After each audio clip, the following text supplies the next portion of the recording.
Guys, what is up? Where's good? Please, I'm back again with the breakdown video. So today we're breaking down, doesn't matter how far footballers run. Of course, everybody knows that famous story a few weeks ago when Man United got beat 4-0 by Brentford. Ten Hag got the guys who come in to run like 13 kilometers. I think it's 13 kilometers or 14 kilometers.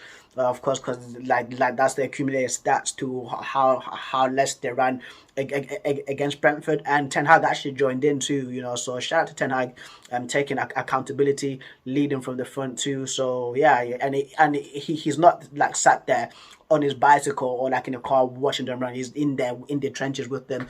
So shout out to him, man. Like massive respect for that. And shout out to Tifo Football, of course, making tremendous videos all the time. Big fan of the channel. Please, guys, anybody from Tifo Football, if you're watching this, please have me on. Just even say just one word like hi or bonjour. I'll be down for that. But guys, don't keep away for too long because this might be a long video. So let's get the video started. Let's go on. Vamos. It was a Monday morning in August. Venga. Manchester United squad going for a 13.8-kilometre run. And if that seems like a very specific distance for a run, that's because it was. The day before, Manchester United had lost 4-0 to Brentford, and by the time the data came out in the wash, it transpired that the Brentford team had collectively run 13.8 kilometres more than their counterparts. To impress upon his players the importance of intensity to the style of football that he wanted them to play, the Manchester United coach, Erik ten Hag, was making them run the same distance on their day off. Jeez. And he wasn't excused. Also, right, so I remember this weekend because it was my cousin's birthday this weekend. And we're out in Manchester town, and we're at a club named China White, like very stush club. Like, I'm not going back there. I'm like, if anybody from China White is watching this, bro, like, you guys are terrible, fam. You're so biased, bro. You guys are terrible guys, bro. But anyway, right, there's a bodyguard there that my cousin knows, innit? And he told me, he told us that there's a certain player from United coming tonight. So if you want to see him, like, just wait outside and you might see him. And in my mind, because for me, like, I'm a very like football oriented guy. I'm very like martial arts, like thinking, very very kind of like disciplined thinking, right? And in my mind, I'm thinking like, if I got embarrassed on national TV 4-0 by a team who's not better than me, bro, would I be showing up here, fam? I'll be in the gym working out, bro. Like, I'll be in the gym, like, cause that's how, like, sometimes that's how, like, crazy I am. Cause, like, even when I have, like, a bad training session for jiu-jitsu, which is, like, a 4-hour long session, I'm like, bro, like, I need to work harder. I'll get myself to the gym. Because I'm that type of guy, and I'm like, he's actually going to show up here, and then he actually did not show up here. Well, he did not show up to China White, because again, like Ten Hag, I'm pretty sure he told him like, nah, bro. And I'm glad that he said that, and I'm glad that Ten Hag is there putting standards back in it, because that was a nonsense, bro. I'm not stating which player it is, but hint, he's English. Excusing himself from the blame, the Dutchman joined in. Now, hearing a story like this, it's tempting to equate running distances with success. It seems natural that the team who runs more has some sort of advantage over their opponents. But is there actually any truth to this? Do running distances actually matter in football? It's a tough one. That's a tough one. So, at the outset, it's important to emphasise that there is no correlation between running more than an opponent and beating them. Yeah. In the 2020-21 season, Leeds United, a team known for their intensity Bruv, yeah. Leeds, bro, murder ball. in recent years, Marcel went Bielsa on a run of 30 consecutive games where they outran their opponents in the Premier League. Jesus. In terms of results, though, the outcomes were varied. Yeah. Over the course of this run, Leeds managed 13 wins, 14 losses and 3 draws. So, simply running more than the opposition is not a cheat code for football. So instead, what do running distances tell us? Well, like every metric in football, running distances need to be contextualised to help us understand what we can learn. Context. And there's an important rule of thumb to apply here. In general, a team who runs more than an opponent will have less possession than their opponent. Therefore, they get tired. And I remember this as well, like when I was in college, my coach, because again, like I've been lucky to have great coaches, even like in my martial arts journey, guys like who've coached like literally UFC champions. Leon Edwards, I've had like the coach who's coached him. You know, I've had in football, I've had coaches who've like played professionally, like for Exeter, Luton, bro, Sheffield United. So I'm very lucky. So I remember my coach in college, right, and he was saying like, let the ball do the work for you, and I always remember that because that was when like Barcelona's tiki taka style was starting to like be like tried to basically it was being replicated more by a lot more teams, because the more of the ball that you have, right, the more that the other team the more that the other team of players will of course like chase the ball and run around to try to get the ball back. So I remember that very much, and that's one of the models that I even do like right now. Just let the ball do the work for you. You do not do the work, because again that's how you get the other team tired, because again they'll be trying to press you. And this makes a certain amount of sense. When one team has the ball, their opponent will have to shift as a unit to make sure that they don't leave any space to be exploited. Make the ball do the work for you. In these scenarios, the kilometres soon add up, and so whenever thinking about running distances in a game, it's worth comparing the physical data against the possession data to assess how the game 100%, man. If there is a possession discrepancy between the side doing the running and their opponent, then this could suggest that there was a play-style battle taking place between the two teams. The fact is, not every football team will attempt to win the game with the ball. Early in the 2022-23 season, Leeds United managed to turn Chelsea over 3-0, running 11 kilometres more than Thomas Tuchel's players in the process. According to the possession data, though, Chelsea saw 61% of the ball to Leeds' 39%.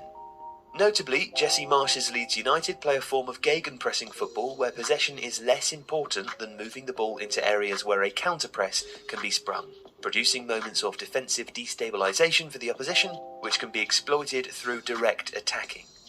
If a team with an aggressive counter-press are to win a game, the odds are that they'll be running more than their opponents. Yeah. But if they lose, just like Liverpool, fam.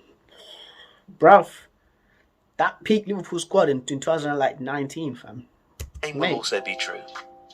So running distances don't really tell us anything qualitative about the way that a team is playing.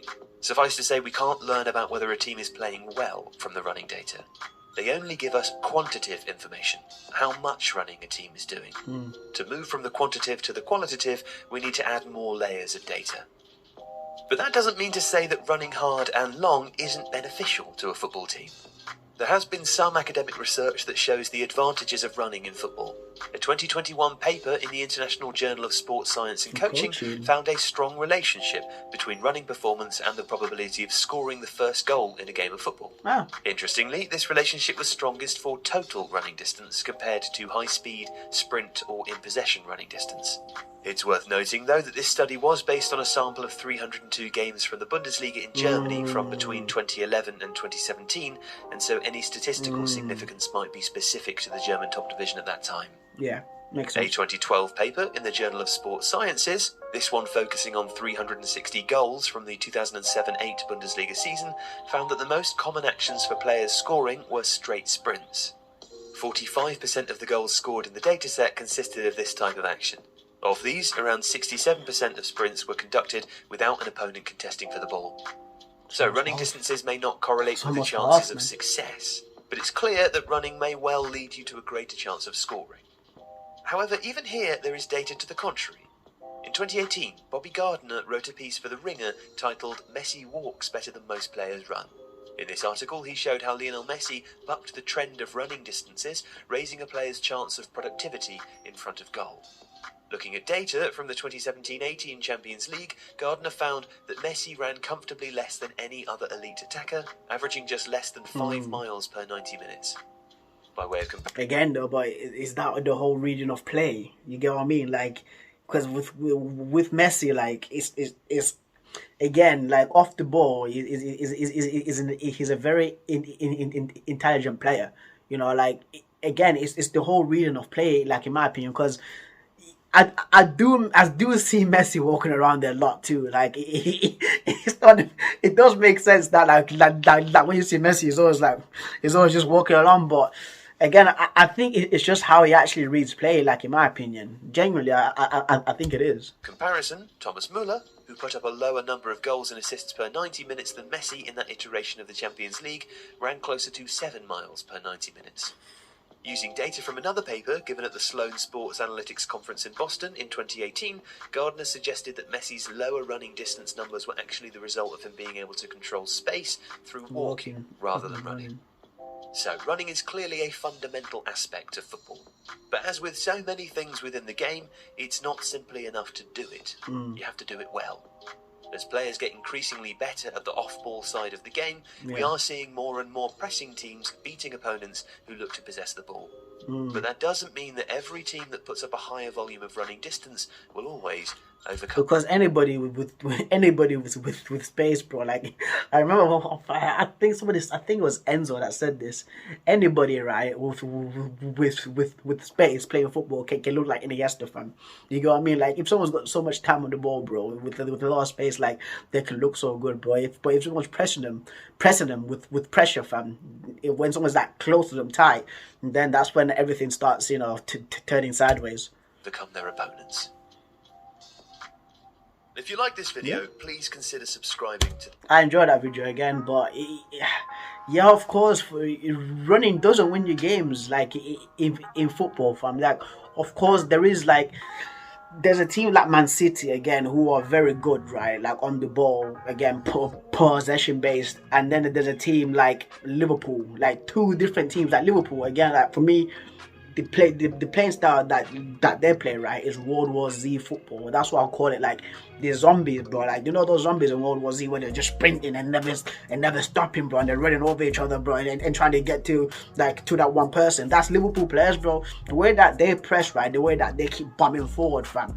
And then again, like that's the whole sprinting. And then with Man City, their playing style is just literally just knocking it like around you and then creating those chances, like a build-up play. So it doesn't win you games. As I'm going back to my manager, bro, like I remember him, like, and I remember him saying this, like, let the ball do the work for you. Because for me, like, if you have the ball, then you're safe, because the other team, then the other team can't score. That's how basic it is. Like when you have the ball and then the other team is sprinting, like to actually try to get the ball back, like they'll get tired, and you've got the ball doing the work for you. So in my opinion, like running doesn't win you games. It doesn't win you games, bro. That's what it is. But guys, that's been a video. If I've been talking nonsense, comment down below, just say personally you've been talking nonsense, or give me your thoughts and concerns as well to this video. Does running win your games? I don't think so.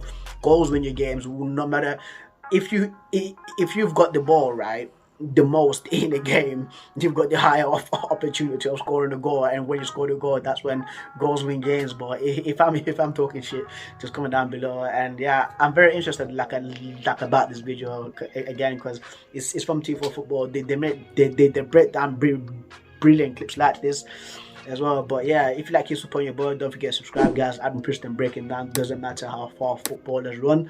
In my opinion, again, running does not win your games. Goals and having the ball wins your games. But that's just me, guys. I'm signing out. Keep it real. Peace.